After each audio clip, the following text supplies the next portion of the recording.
장애인의 권리 실천, 우리에게 달려 있습니다. UN 장애인 권리 협약 홍보 영상입니다. 장애인 권리 협약 무엇인가요? 전 세계 인구의 15%를 이루는 장애인.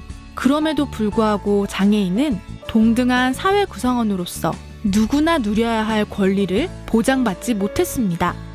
이에 대해 국제사회는 만 4년이 넘는 준비 끝에 장애인도 다른 사람과 같은 시민의 권리를 누릴 수 있도록 장애인 권리 협약을 완성하여 2006년 UN 총회에서 만장일치로 통과시켰습니다. 한국에서는 2009년부터 효력을 발생하게 되었습니다. 장애인 권리 협약 제정은 장애인에 대한 기존의 편견과 고정관념을 크게 바꾸었습니다. 장애인은 더 이상 돌보아주고 치료해 주어야 할 복제 대상이 아니라 다른 사람과 똑같은 권리를 행사하는 주체라는 것을 분명히 했습니다. 장애는 개인이 가지고 있는 신체적, 정신적 손상 때문에 발생되는 것이 아니라 사회적 환경과 상호작용하면서 만들어집니다. 정부는 장애인의 완전한 사회 참여에 걸림돌이 되는 모든 장벽을 없애야 할 의무가 있습니다.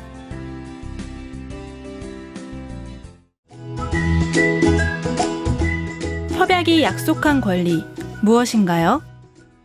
장애인 권리 협약은 장애인이 살아가면서 누려야 할 권리들을 명시하였으며 이 권리를 보장하기 위해 정부가 해야 할 일들을 담고 있습니다.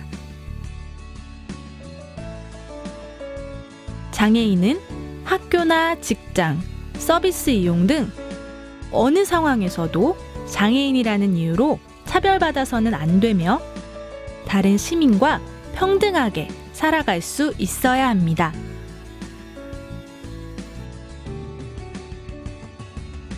장애인의 생명도 똑같이 소중합니다. 이 소중한 생명은 존중되고 위험한 상황으로부터 지켜져야 합니다. 어떠한 경우이든 장애인에게 폭력을 가하거나 착취를 해서는 안 됩니다. 장애인도 다른 사람과 마찬가지로 자신의 사생활을 존중받을 권리가 있습니다. 장애인은 자신이 원하는 방식으로 사람들과 의견을 나누고 각종 서비스와 정보에 접근할 수 있어야 합니다. 뿐만 아니라 가고 싶은 곳에 자유롭게 갈 수 있어야 합니다. 장애인은 법 앞에서 평등하며 법적 권한을 행사하는 데에 어떠한 어려움도 겪어서는 안 됩니다. 그리고 투표와 선거 과정에서도 아무 어려움 없이 참여할 수 있어야 합니다. 장애인도 다른 사람들처럼 지역사회에서 함께 살아야 합니다. 그리고 정부는 장애인이 자립적으로 적절한 생활 수준을 누릴 수 있도록 보장해야 합니다.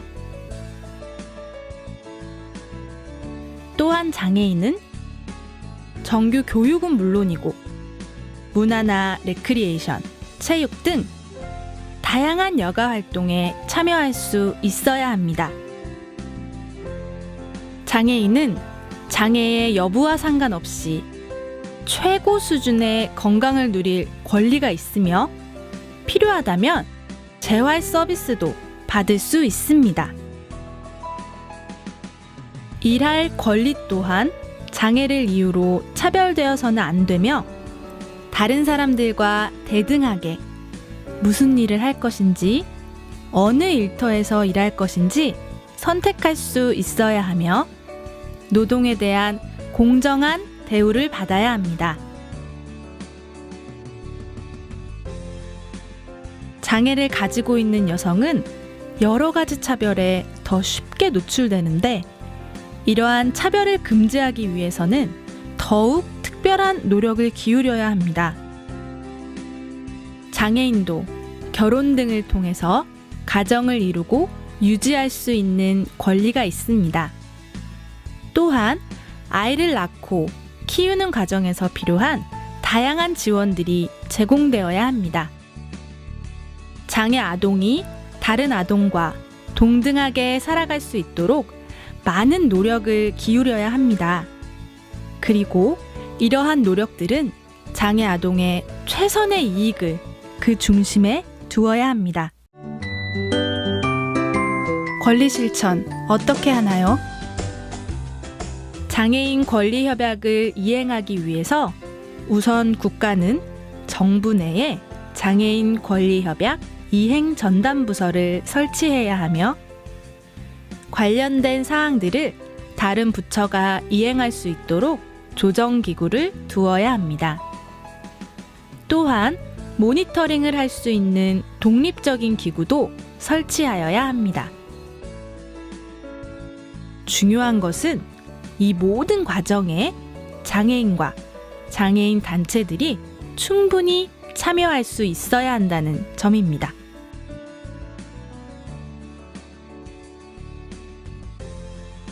장애인 권리협약 이행 상황에 대해서 정부는 정기적으로 보고서를 제출해야 합니다. 정부가 보고하는 내용에 대하여 시민 차원에서는 보고 내용이 정확한 것인지를 점검하고 이행되고 있지 않거나 문제가 되고 있는 사항들에 대하여 NGO 보고서를 제출하는데 이는 시민사회의 매우 중요한 역할입니다. 아쉽게도 우리나라는 보험과 관련한 차별을 금지하는 마항을 비준하지 않았습니다. 또한 개인이 유엔의 권리구제와 직접 조사를 요청할 수 있는 선택 의정서도 비준하지 않았습니다. 장애인 권리의 완전한 실현을 위해서는 이 두 가지를 하루빨리 비준해야 합니다. 우리나라에는 장애인 차별금지법이 있는데 왜 장애인 권리협약이 필요한지에 대한 의문이 들 수 있습니다. 하지만 이 두 가지는 장애인의 인권을 이끌어 나가는 양쪽의 수레바퀴라고 할 수 있습니다. 장애인 차별금지법이 각종 차별에 대한 정의와 권리 구제의 측면을 담고 있다면 장애인 권리협약은 장애인이 누려야 할 기본적인 권리와 그 보장을 위한 국가의 책무를 강조합니다. 이 두 가지가 서로 상호작용을 할 때 장애인의 인권은 더욱 개선될 수 있는 것입니다. 장애인 권리협약은 국내법과 같은 효력을 갖습니다. 하지만 훌륭한 법적 도구가 있다고 하더라도 사용하지 않으면 아무런 소용이 없습니다. 장애인 권리협약이 진정한 힘을 갖기 위해서는 무엇보다도 우리 모두가 협약의 내용을 이해하고 정부에 대한 모니터링을 해야 합니다. 장애인 당사자를 중심으로 장애인 부모와 활동가, 전문가, 그리고 우리 모두 관심을 갖고 힘을 모아 장애인 권리협약의 이행을 감시할 때 비로소 국제사회가 약속한 장애인의 권리가 실제 우리 사회에서 실현될 수 있습니다. 장애인의 권리 실천, 바로 우리 자신에게 달려 있습니다.